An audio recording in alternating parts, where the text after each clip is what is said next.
উনি সফরে বেরিয়েছেন হাদিস কালেকশনের জন্য। প্রচন্ড শীতের রাত,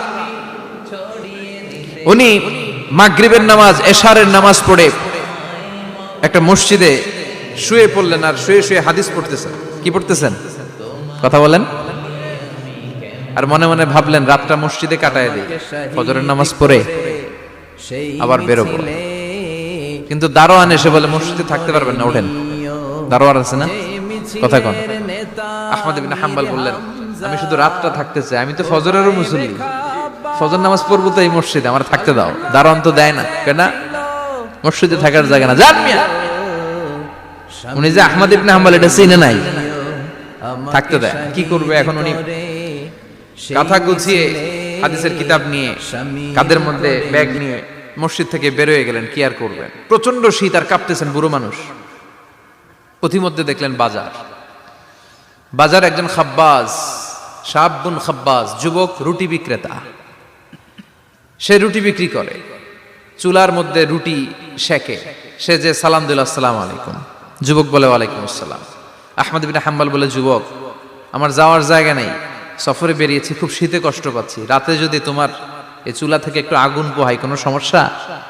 যুবক বলে না না সমস্যা না, আহলান ওয়া সাহলান, খোশ আমদেদ, আসেন আসেন, আপনি আগুন পোহাইলে আমার সমস্যা কি? সুবহানাল্লাহ পড়েন। আল্লাহ শুকরিয়া করে উনি বসলেন আর আগুন পোহাচ্ছেন। আর খেয়াল করলেন যুবক রুটি বানায় আর পড়ে আস্তাগফিরুল্লাহ, রুটির দলা বানায় পড়ে আস্তাগফিরুল্লাহ, খামির বানায় আর পড়ে আস্তাগফিরুল্লাহ, রুটি নিয়ে উনুনের ভিতরে চুলার ভিতরে সেকা দেয় আর পড়ে আস্তাগফিরুল্লাহ। দোকানদারের কাছে কেউ আসলেই সে রুটি দেয় আর পড়ে আস্তাগফিরুল্লাহ। ক্রেতার কাছ থেকে টাকা নিয়ে ক্যাশ বক্সে রাখে আর কি পড়ে? আবার রুটি বানানো শুরু করে আর কি পড়ে? খালি এইটাই পড়তেছে। ইমাম আহমদ ইবনে হাম্বল তো অবাক, কিরে এটা আবার কেমন যুবক, খালি আস্তাগফিরুল্লাহ। উনি প্রশ্ন করলেন যুবক ঘটনা কি? আসার পর থেকেই তোমার দেখতেছি তুমি রুটি বানাও, রুটি বিক্রি করো আর পড়ো আস্তাগফিরুল্লাহ, মালাকা ইয়া শাবাব।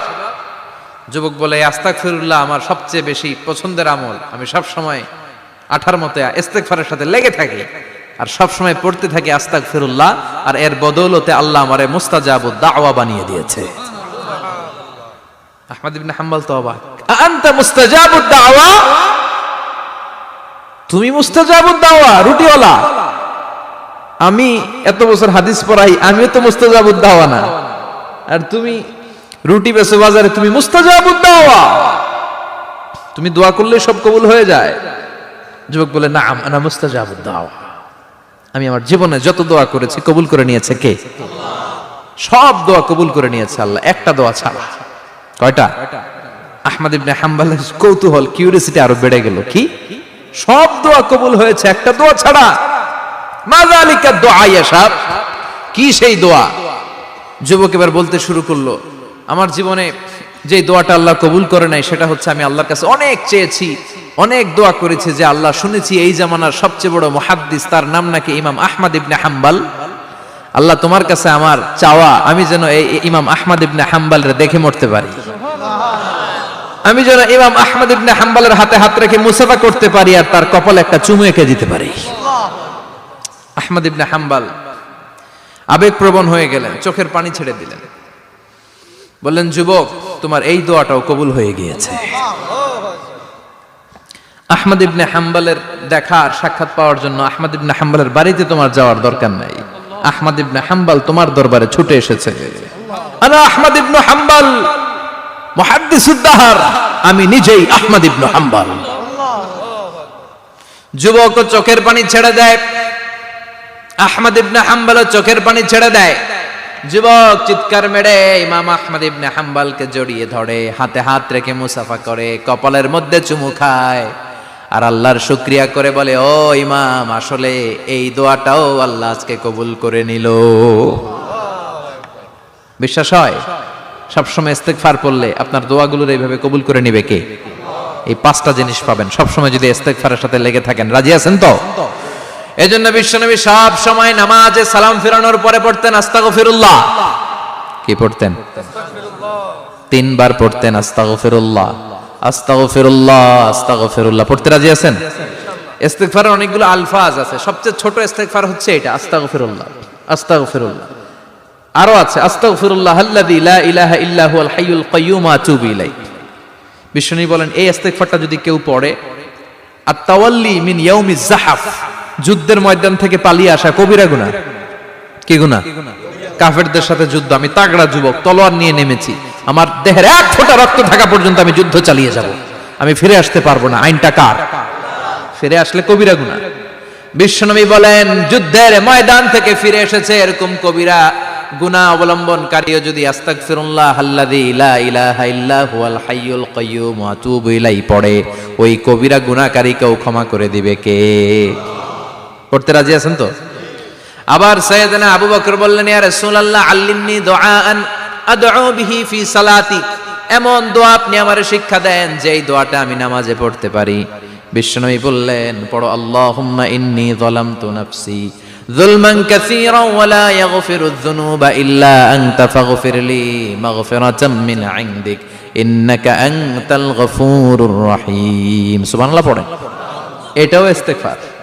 আমরা এটার বলে দোয়া মাসুরা, সালাম ফেরানোর আগে পড়ি না? যেখানেই ক্ষমা চাওয়ার কথা আছে ওইটারই কি বলে? ইস্তেগফার। আল্লাহুম্মা ইন্নী যালামতু নাফসি, আল্লাহ জুলুম করেছি, যুলমান কাসীরা, অনেক জুলুম।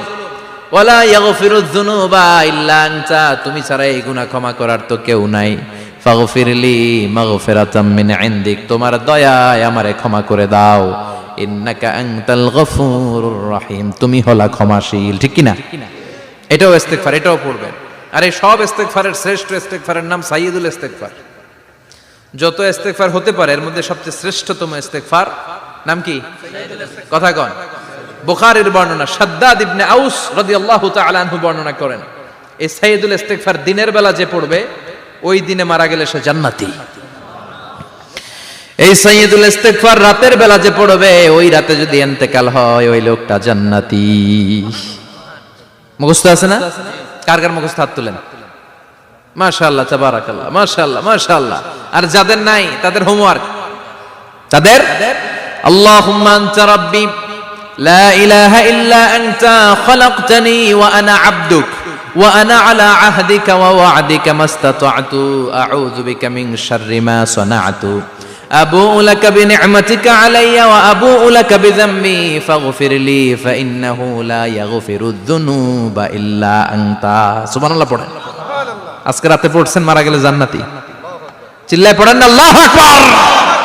এজন্য বিশ্বনবী বলেন আমার আগের গুনাহ মাফ, পরের গুনাহ মাফ, তারপরেও প্রতিদিন আমি 70 বার তওবা ইস্তেগফার পড়ি। আজকে থেকে পড়তে রাজি আছেন তো? বেশি বেশি ইস্তেগফার পড়া যাবে না? একটু প্রাণ খুলে দিল খুলে আওয়াজ করে পড়েন তো আস্তাগফিরুল্লাহ। আর জোরে পড়েন আস্তাগফিরুল্লাহ। আবার সবাই পড়েন আস্তাগফিরুল্লাহ।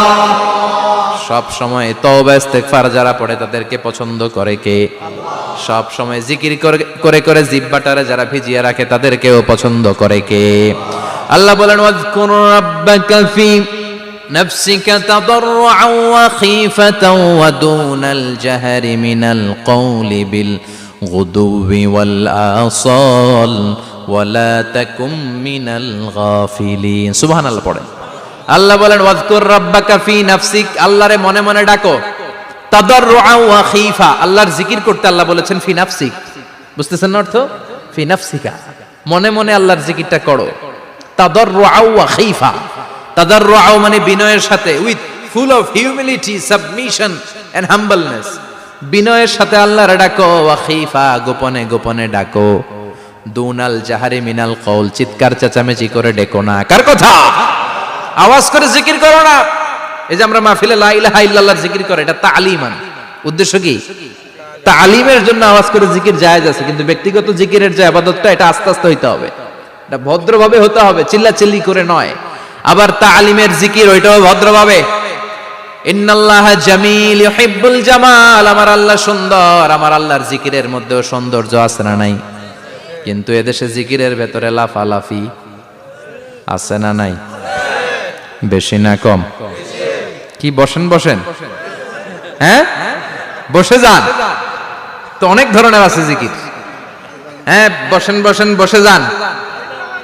হ্যাঁ হাইবার আলী, এটা কি আবার জালালি? তো এই যে ইন্নাল্লাহা জামিল ইউহিব্বুল জামাল, আমার আল্লাহ সুন্দর, আমার আল্লাহর জিকিরের মধ্যেও সৌন্দর্য আছে না নাই?